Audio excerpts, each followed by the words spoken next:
Hi everyone, how are you all? I hope you are doing well.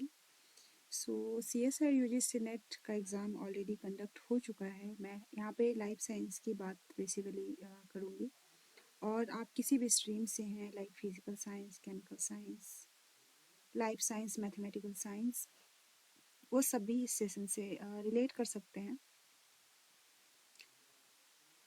कल exam होने वाला है mathematical sciences का, और लाइफ साइंस, केमिकल साइंस और फिजिकल साइंसेस का एग्ज़ाम ऑलरेडी कंडक्ट हो चुका है।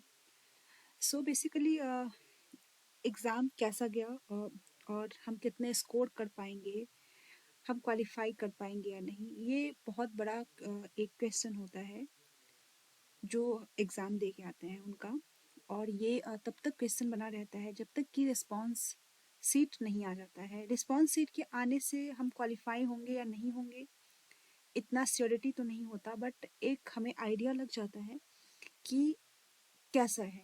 मतलब हम बॉटम लाइन से कितने ज़्यादा, जो एक बॉर्डर होता है क्वालिफिकेशन का, उसमें हम कहाँ स्टैंड कर पा रहे हैं, हमें प्रिपरेशन फिर से करनी चाहिए या नहीं करनी चाहिए। तो ये जो फेज़ होता है एग्ज़ाम टू रिस्पॉन्स सीट, बहुत टिपिकल और डिफ़िकल्ट फेज़ होता है। इस ड्यूरेशन में जो स्टूडेंट्स होते हैं वो बहुत ज़्यादा एक अलग कंडीशन में होते हैं, डिफरेंट चीज़ें सर्च करते हैं, लाइक जो भी उनको क्वेश्चंस याद होते हैं कि हमारा कितना सही रहा, और एक एस्टिमेशन इस बेसिस पे भी नहीं बना पाते, बिकॉज हम सारी चीज़ को तो याद नहीं रख सकते हैं कि हमने क्या आंसर पिक किया था। बहुत सारे क्वेश्चंस होते हैं एग्जाम में, जैसा कि CSR का पैटर्न है। 75 आउट ऑफ 75 हमें 25 करने होते हैं आउट ऑफ 75। तो उसमें भी हमें इतना स्टेडिटी से ये नहीं याद रहता कि कौन सा क्वेश्चन हमने पिक किया था। सो बेसिकली हमें इस स्टेज पे बिल्कुल पैनिक नहीं करना है, और जितने भी लाइक आप क्वेश्चंस डिस्कशन के तौर पे किसी भी टेलीग्राम ग्रुप में, किसी भी यूट्यूब चैनल पे आप देखेंगे तो आप ज़्यादा पैनिक होंगे। और क्वालिफाई होना नहीं होना अभी डिसाइड हम नहीं कर पा रहे हैं। जो स्टूडेंट हो सकता है कि आपसे बात कर रहे हो, आपके फ्रेंड्स बहुत ज़्यादा कॉन्फिडेंट के साथ आपको ये बता रहे होंगे कि उनका क्वेश्चन इतना राइट हुआ है या इतना रॉन्ग हुआ है, उससे मोटिवेट और डीमोटिवेट बिल्कुल भी नहीं होना है कि आपके सराउंडिंग्स में क्या चल रहा है। बट ओवरऑल जो पेपर का पैटर्न होता है, जो ओवरऑल किस तरीके की चीज़ें गई, वो कहीं ना कहीं आपको समझ में आ गया होगा। और दूसरी चीज़ कि हम क्वालिफाई होंगे नहीं होंगे हमें नहीं पता होता। मैं अपना स्टोरी आपसे शेयर करूं। जिस बार मैं क्वालिफाई हुई थी, तो part A, part B and part C में क्वेश्चन डिवाइडेड होते हैं। और लाइक जो मेरा पार्ट ए का जो सेक्शन था, पार्ट ए में मैं थोड़ी सी अपने आप को अच्छा मानती थी कि मेरे क्वेश्चंस ज़्यादा राइट हुए होंगे और मैं पार्ट ए में अच्छा करके आई होंगी। Part B and part C की बात करते हैं। पार्ट सी में मुझे इतना नहीं था श्योरिटी कि 25 में से मैं मोर देन 20 में करेक्ट करके आई होंगी। मैंने अटेम्प्ट 25 किए थे। पार्ट बी में मेरा अटेम्प्ट था लाइक 30 अटेम्प्ट मैंने किया था। तो ओवरऑल जब रिस्पॉन्स की आया, मैं उस टाइम की आपको बात बताऊं, तो मेरे पार्ट ए में जहाँ पे मैं बहुत कॉन्फिडेंट हुआ करती थी और जहाँ पे मुझे ये था कि मैं मैक्सिमम क्वेश्चंस जो है अटेम्प्ट करके आई हूँ और मेरे राइट होंगे, 14 क्वेश्चंस आई गेस मैंने अटेम्प्ट किए थे, और जो मेरा मार्क्स कैलकुलेट करके बन रहा था वो 5.5 था। तो आप अंदाज़ा लगा सकते हैं कि जो हमारा प्रिडिक्शन होता है वो, और जो एक रियलिटी में होती है, जो एक रिस्पांस की आने के बाद की चीज़ें होती है, उसमें बहुत अंतर होता है, डिफरेंस होता है, और हमें उसी चीज़ को समझना है।